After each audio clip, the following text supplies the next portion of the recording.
issue for some time now, and studying it. I don't want to eat at a restaurant that does not have this policy in place. Yeah. We have to move on so we can get to the questions. We need to move on. I'm Steve Neighbors with Terrace Staffing Group. I have the pleasure of being third because I was close to the mic. I see there's a lot of people behind me, so I'm not going to take a lot of time. But one of the concerns, the questions I have for I'm sorry, I can't remember your name with the cookie or Jody. The cupcake, yeah, Jody. And Jody, it's very commendable that you can provide those benefits to your employees. And if you want to raise the price of a cupcake by a quarter, you can do that fairly easily. Not all of us have that luxury. Our business, we sell, it's a business-to-business sale.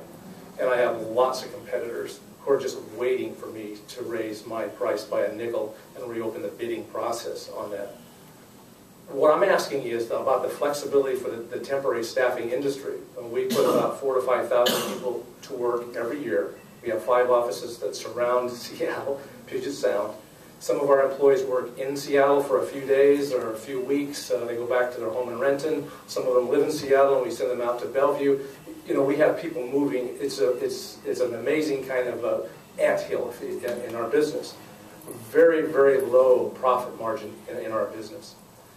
How do I explain to me the benefit to my employees, or the flexibility that I can do? I can't do this job sharing or trading because these employees don't even know each other because they're out there in the world. But for example, if you are working for our company, we put you on an assignment in Seattle, and maybe you live in Redmond, but now of course this applies to you now. First of all, I have to track who you are, where you're at, and that's an IT issue for us right away. So there's a cost of this. It's not even human resources. It's the IT cost of doing that, which is going to stress my little IT guy to death because he's already stressed out. So I'm going to have to hire a consultant to come in and do that for us. Okay, so there's a cost we haven't even talked about, which I think the council needs to hear that kind of thing. We really had not had a lot of time to even talk about specifics like this and how it affects different industries. So my question is, how do I deal with the guy who gets sick at the client company and says, I want to take a sick leave day, so I have to pay him, but my customer expects me to have somebody else on the job the next day. So now I'm paying 2 people to be on the job. I can only bill for 1. I'm losing money. It's not just a little piece of the 0.3% that I'm losing. I'm losing the profit on that job right away. So tell me about the flexibility for a staffing industry. Is there exemptions for the staffing industry? Or tell me about that. I guess, I mean, it's interesting, Councilman Licata and Conlon held a forum to kind of talk about certain instances exactly like that, and that is something that's being addressed because that's obviously an added cost to businesses to track, you know, if you're doing a delivery and you're in the city of Seattle for this amount of time, etc. So I think that's something that the council is addressing.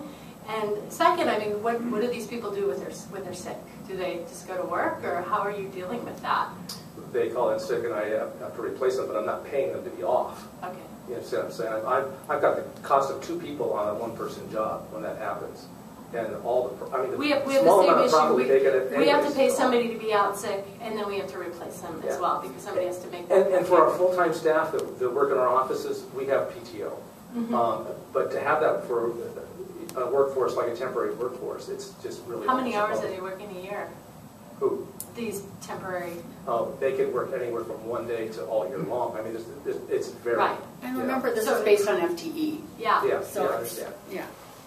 I mean, Marilyn, you just to throw out a couple of things, and I don't think this will satisfy you necessarily, but when, of course, anyone who's placing somebody in Seattle is going to be faced with the same exact cost that you are. So your competitors are going to be dealing with the same cost when they're also placing people in Seattle, competing for that same position in Seattle.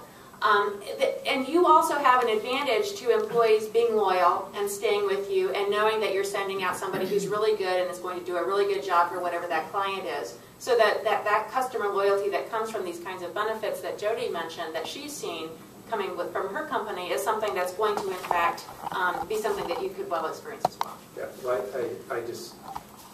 it's not a level playing field out there. We have huge national companies that come in to do business here.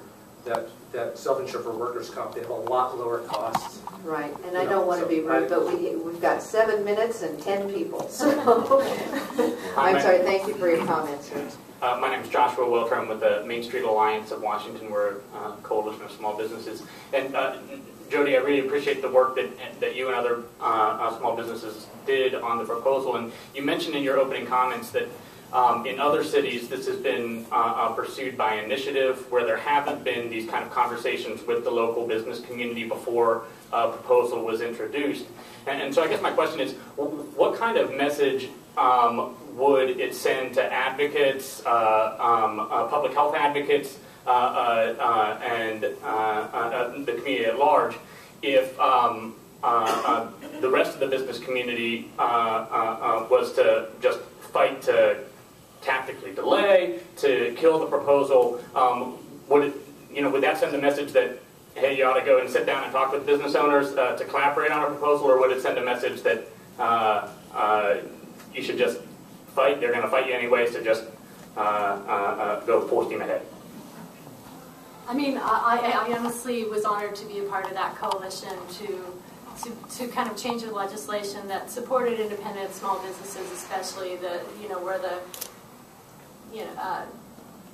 we're the engine of the economy, what have you. Every big business started as a small business, and to kind of give a little relief to smaller businesses. I definitely think to be a part of that was a great honor, and to be able to work through legislation that supports business and society and public health in a room, instead of kind of throwing something out there. If it did go to initiative, chances are it passed by 70%, so to be part of the solution instead of being just accepting what was given to us.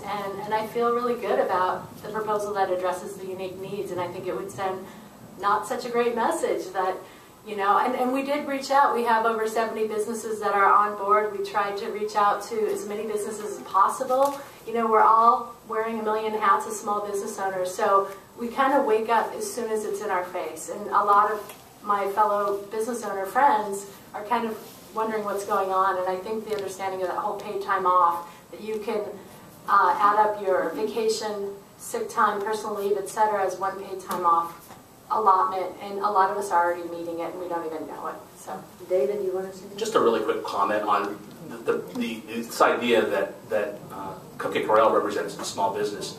The real coalition is a coalition of the real business community. It has the Greater Seattle Chamber of Commerce, the Seattle Society of Human Resource Management, the Washington Accountants, the Association for Washington Businesses, the Independent Business Association, and a whole bunch of other business associations, the restaurants, the hotels. That's small business. That's the voice of Seattle business. Point number one.